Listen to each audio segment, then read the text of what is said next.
le décor vient de flancher. Attendez.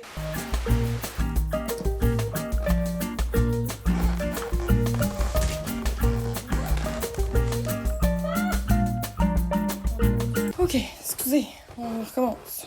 On est-tu là? On est là. Hello!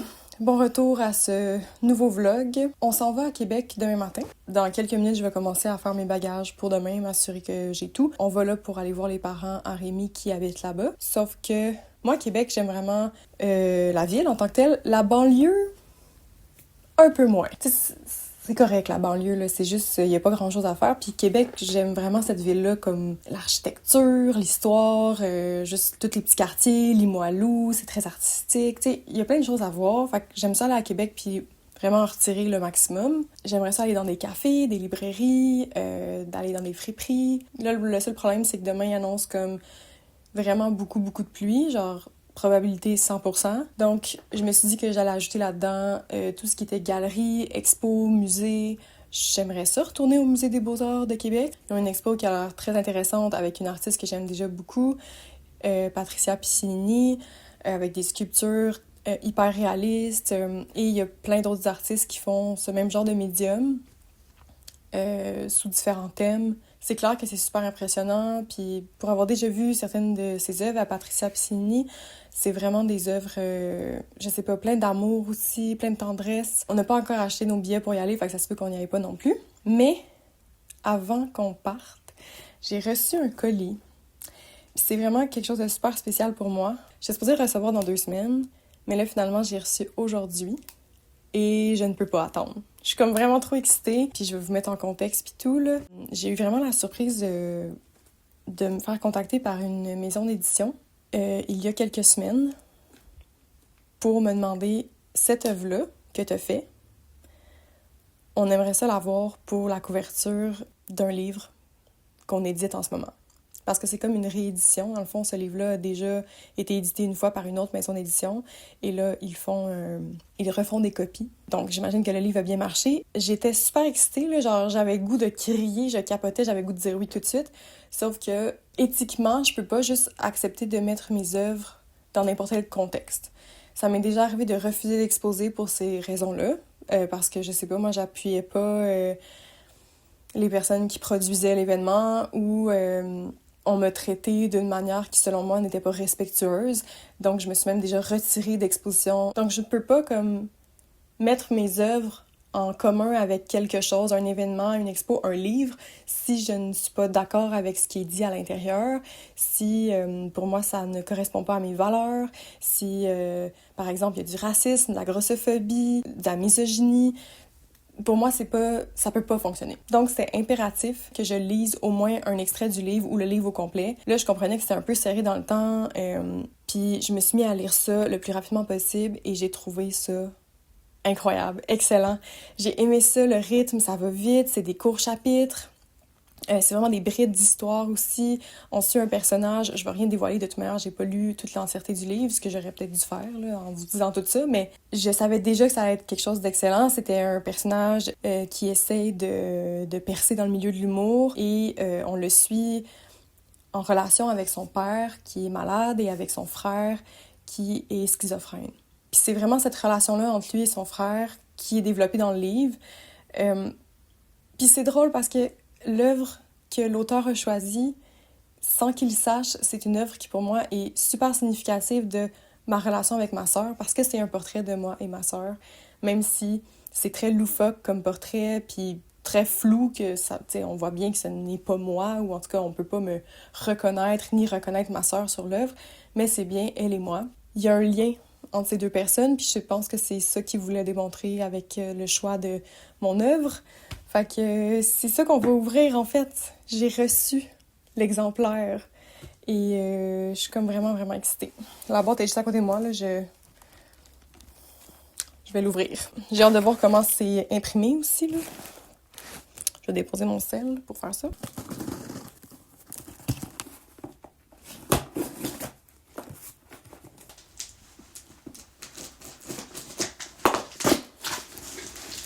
Oh mon Dieu.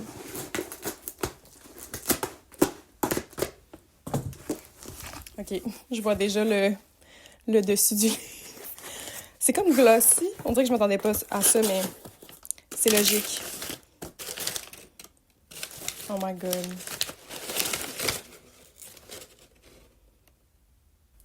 C'est tellement beau.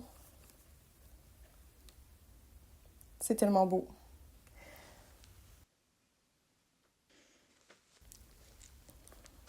Alors, c'est ça, l'auteur, c'est Jean-Christophe Réel, j'ai même pas dit son nom. Puis le roman, c'est La blague du siècle. Puis l'édition, la maison d'édition, en fait, qui m'a contactée, puis tout, c'est Bibliothèque québécoise. Et là, je vais juste voir, mais je pense qu'à l'intérieur, il est supposé avoir le crédit de l'œuvre.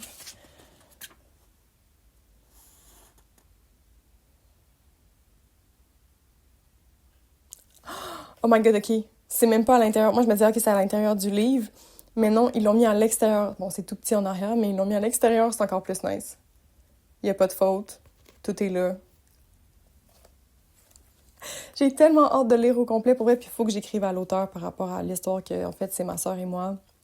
Donc, à gauche, c'est moi, puis à droite, c'est ma sœur. C'est tiré d'une photo de nous quand on était très jeunes. On avait comme des grands crew necks avec des écritures.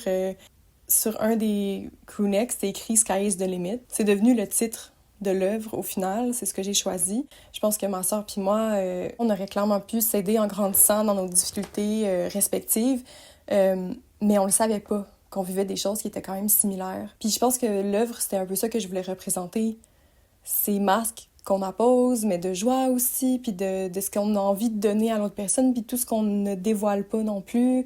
Puis je sais pas ce que l'auteur a vu dans cette œuvre-là, ça serait full intéressant de le savoir, mais clairement, il a vu au moins une relation entre deux individus proches, une relation aussi où ces masques-là se ressemblent, finalement, ces deux grands sourires, colorés différemment, mais quand même. Puis conseil pour tous les artistes qui un jour prennent en photo leurs œuvres, pour vrai, ça vaut la peine de les prendre bien, parce que si un jour on vous demande quelque chose comme ça, oui, c'est petit, mais c'est super pratique d'avoir la meilleure version de ton fichier.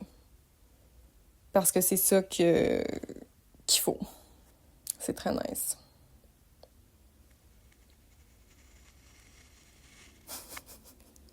Je capote, c'est incroyable. Je suis contente d'avoir pu déballer ça avec vous. M'aller brailler tout seul. Puis on se revoit sur la route à Québec.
Là, il y a un petit saut dans le temps parce que ça fait déjà une semaine qu'on est de retour à Montréal. J'avais vraiment trop de travail pour vous faire un update ou...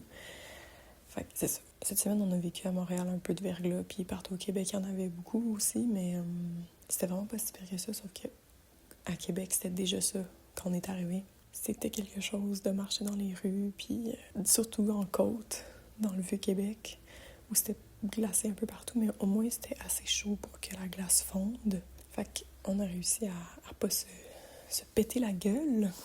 On est allé à 3 cafés. Le café Apothèque, honnêtement, c'est joli. Le premier café qu'on est allé. C'est juste que c'est comme un peu trop... Disons qu'il aurait pu, genre, laisser faire les tables de marbre, puis ajouter une toilette, mettons. Parce que nous, on avait fait 2h30 de route, puis c'est là qu'on se rendait. Puis ça a l'air qu'il n'y avait pas de toilette pour les clients. Il y en a sûrement pour les employés, j'espère. Sinon, je sais pas ce qui se passe. Je comprends pas, là. Tu sers de la boisson, puis tu sers des aliments, surtout du café. Il faut que tu aies des toilettes, genre. C'est comme impératif. T'es un café, il faut que tu aies des toilettes. Genre, Rémi a dû aller au dépanneur en face, mais qui était quand même loin, puis qui était glacé à grandeur. C'était une aventure, donc c'est ça. Mais bon, j'ai quand même bu un matcha, j'ai quand même pu manger une petite toast. Fait que c'était bien, c'était correct, le pain était bon, tout ça. C'est juste que probablement qu'on n'ira plus à cet endroit-là. T'sais. Si vous allez juste comme in and out, tout coûte un peu cher, mais le café, Rémi m'a dit qu'il était super bon. Moi, mon matcha, je l'ai vraiment aimé. Ensuite, on est allé... C'est drôle parce qu'on a eu quand même des péripéties par rapport aux toilettes. C'est peut-être pas intéressant, mais... Après ça, on est allé au café Saint-Henri pour avoir accès aux toilettes. Là, c'est moi qui avais besoin d'aller aux toilettes. Puis, il était comme dans le sous-sol, genre dans le 2e sous-sol. Il fallait descendre genre 2-3 sets de marches, débarrer 2 portes avec 2 clés. C'était comme... J'avais l'impression que c'était beaucoup trop intense pour aller aux toilettes. Puis je me demandais comment les gens à mobilité réduite, des gens avec des poussettes, des gens avec des enfants, comment tu fais pour te rendre là? Genre, ça se peut pas, là. Tu peux pas ouvrir 2 sets de portes. En tout cas, j'étais comme... C'est ça, j'ai trouvé ça un peu étrange. Je pense que c'est parce qu'il y a beaucoup d'itinérance dans ce coin-là, de ce que j'ai vu.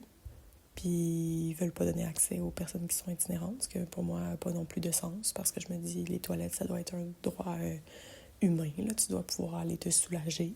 Ben c'est ça, on a fait plein de friperies, on a fait plein d'endroits vraiment le fun, dont un où j'ai acheté, vous avez vu, là, le petit cardigan avec les chevaux, mais je l'ai à côté de moi dans le sac. C'est vraiment un gros sac, mais il n'y a rien dedans, là. Alors, le petit cardigan avec les chevaux.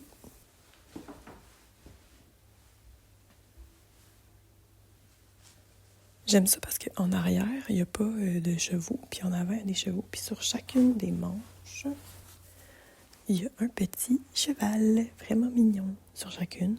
Puis j'aime bien les détails des coutures. Tu sais, j'ai fait un peu une folie parce que ça coûtait vraiment cher. C'est tout le temps ça, là, les friperies qui sont sélectionnées. Puis je me suis demandé si je le laissais pas. Puis j'aimais vraiment la couleur. Puis je trouve qu'il manque de couleur dans dans mes vêtements.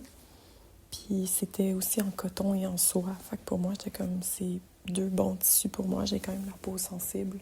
Fait que je l'ai pris parce que j'avais vraiment un coup de cœur. Je sais pas comment je vais le styler ou le porter. C'est souvent ça. Le problème, c'est que j'ai comme des coups de cœur. Puis après ça, j'oublie complètement que, oui, mais comment tu vas porter ça, tu sais. Voilà, au moins, j'ai pas acheté l'autre chandail qui, lui, était vraiment trop grand, mais que j'ai regardé Rémi, puis j'étais comme, je le veux, je le veux. Puis mon chum était genre, c'est trop grand, ça sert à rien que t'achètes ça, tu sais. Puis il avait raison. Mais c'est que la couleur aubergine était magnifique. Dans un autre magasin que vous avez vu aussi, le Petit Couture, j'ai acheté un petit chandail jaune, vraiment un petit jaune bébé, je dirais, très léger. Je sais pas si on va bien voir, j'aime beaucoup la forme, en fait. Des manches, des petites manches coupées. Puis ça, c'est un chandail 100% coton, super doux, pas de taches, qui était très beau. Je me disais que pour l'été et le printemps, ça serait magnifique. Donc, c'est les 2 choses que j'ai achetées. Au Emmaüs, il y a une œuvre avec une scène hivernale que je trouvais vraiment belle. Puis je pense que c'était l'œuvre originale. Mais c'était comme écrit 135 $. J'étais comme... Tout était à genre 50 cents au Emmaüs. C'était ridicule, les prix étaient tellement bas. Puis en même temps, je me disais, ben ça vaut ça, tu sais, même ça vaut plus que ça. Mais le cadre était pas très beau. Mais l'œuvre était magnifique. En tout cas, mais bon, je l'ai pas acheté. On est aussi allé à la Biennale de Québec. C'est comme la seule biennale hivernale au monde, je pense. Je ne veux pas dire n'importe quoi. Ça disait que c'était des œuvres en art actuel, mais on a retrouvé... Puis c'est comme si le terme art actuel a le dos vraiment large, sauf que art actuel, c'est pas art contemporain. Art contemporain, on comprend que c'est très vaste comme période, mais là, en art actuel, pour moi, c'est vraiment comme au moins de 2015... minimum ça jusqu'à aujourd'hui, mais là, finalement, il y avait des œuvres des années 70, il y avait des œuvres des années début 2000, 2001, 2005. On se disait, ouais, mais là, c'est quoi qui est actuel dans ça? On comprenait, par contre, puis c'était peut-être triste, même, à la limite, que ces œuvres-là étaient encore d'actualité, mais je me demandais si ces artistes-là n'avaient pas fait des œuvres plus récentes qui auraient pu exposer pour nos yeux de techniciens, mettons. On avait beaucoup discuté aussi avec tout ce qui était accrochage, puis tout ce qui était installation des œuvres, parce qu'on voyait des œuvres qui décollaient du carton où ils étaient collés, ou des œuvres qui étaient exposées sous une lumière qui n'était pas suffisante, ou qui n'était pas bien positionnée. On a beaucoup aimé l'œuvre Near Far, avec la toune de Céline Dion pour le Titanic, parce que c'était un peu comique, mais en même temps, ça voulait tout dire. Puis c'était une œuvre super récente que l'artiste avait fait, puis elle a demandé aux gens de chanter pour comprendre aussi qu'est-ce qui nous arrive. On est tous dans le même bateau, finalement, puis on est en train de couler. Puis il y avait personne dans la biennale. Fait que c'est ce qui nous a permis d'expérimenter l'œuvre musicale, parce que sinon, on est trop timide. Je pense pas qu'on l'aurait fait avec plein de monde. Je pense que c'est juste... Je trouve ça toujours triste quand il y a des œuvres qui sont pas vues par personne, au final. J'ai pas dit, mais je chuchote parce que Rémi dort encore. On est quand même tôt. Je pense qu'il se réveille. J'ai pas dit non plus, mais au 13 Club, avec les vêtements, le petit cardigan de chevaux. Rémi s'est acheté une veste, mais vous l'avez vu, là, la veste armée, on l'avait le lendemain. On a vraiment eu un coup de cœur aussi pour ça. Je pense que j'aurais aimé finalement aller au Musée national des beaux-arts de Québec, mais on s'en reprendra pour une prochaine fois. Fait que je voulais le laisser au moins sur une conclusion, sur quelque chose, puis vous dire à la semaine prochaine, à un prochain vlog. Merci encore d'avoir été là.